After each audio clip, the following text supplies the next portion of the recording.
Salam sejahteraan kami sampaikan kepada Bapak dan Ibu sekalian. Semoga Bapak Ibu dimanapun berada selalu dalam keadaan sehat walafiat. Nah, baik Bapak dan Ibu, untuk lebih lanjut mari kita simak dan cermati bersama ulasan dalam video berita ini hingga akhir, agar supaya Bapak Ibu memperoleh informasi atau berita secara lengkap dan tidak gagal paham. Benarkah pensiunan akan mendapatkan pesangon Rp 1 miliar? Nah, ini satu pertanyaan Bapak Ibu. Menteri PAN-RB Anwar Anas ungkapkan skema pensiun ASN masih dalam dibahas di Jakarta.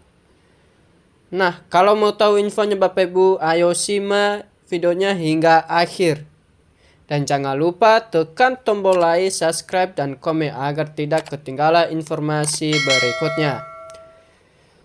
Nah, langsung saja Bapak Ibu. Melintas IDKO Menteri Pendagunaan Aparatur Negara dan Reformasi Birokrasi PAN-RB Abdul Azwar Anas mengumumkan bahwa aturan baru mengenai skema pensiun PNS yang merupakan bagian dari aparatur sipil negara ASN masih dalam tahap pembahasan Bapak Ibu. Dalam pernyataan di kantor PAN-RB, Anas menyatakan keyakinannya bahwa aturan tersebut akan segera rampung. Mudah-mudahan tidak lama lagi, ujarnya. Termasuk benarkah pensiun PNS akan mendapatkan uang pesangon Rp 1 miliar saat pensiun? Nah, aturannya Bapak Ibu yang dimaksud adalah rancangan peraturan pemerintah RPP tentang penghargaan dan pengakuan pegawai ASN.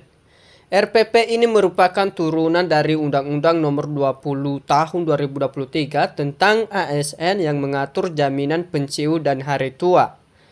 Jadi, menurut pasal 20 ayat 1 undang-undang tersebut menyebutkan bahwa jaminan pensiun dan hari tua akan diberikan melalui program jaminan sosial sesuai dengan sistem jaminan sosial nasional dan Badan Penyelenggaraan Jaminan Sosial. Sementara itu Bapak Ibu, ayat keempat pasal 22 menyebutkan bahwa sumber pembiayaan jaminan pensiun dari hari tua berasal dari pemerintah selaku pemberi kerja dan iuran pegawai ASN yang bersangkutan. Lalu Bapak Ibu, Anas menegaskan bahwa RPP tersebut sedang dalam tahap penyelesaian dan dibahas secara komprehensif.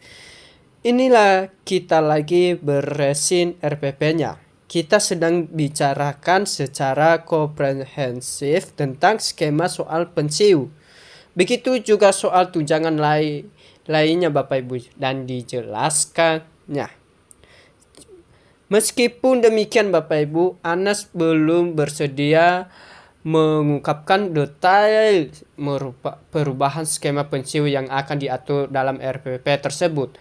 Kami belum selesai, katanya. Singkat aja Bapak Ibu. Nah, sebelumnya rencana pemerintah untuk merombak skema pensiun sudah tertuang dalam dokumen kerangka ekonomi makro dan pokok-pokok kebijakan fiskal PPKF 2025. Nah, dokumen ini menjadi acuan dalam penyusunan anggaran pendapatan dan belanja negara APBN. Pertama, di pemerintah Bapak Presiden Prabowo Subianto dan Bapak Gibran Raka Buming Raka, saat ini pemerintah menerapkan skema pembiayaan pensiun dengan model pay as you go, di mana anggaran untuk membayarkan uang pensiun kepada PNS berasal dari APBN. Namun, sistem ini dianggap berpotensi meningkatkan risiko fiskal di masa mendatang. Nah, jadi Bapak Ibu, risikonya tersebut muncul seiring dengan tren penuaan penduduk yang terus berlanjut, sehingga jumlah pensiunan PNS semakin banyak dan anggaran belanja pegawai untuk pensiun pun ikut membengkak. Nah, lalu Bapak Ibu, demikianlah informasi yang saya bagikan. Semoga bermanfaat bagi kita semua, dan jangan lupa support channel ini dengan cara tekan tombol like, subscribe, dan komen.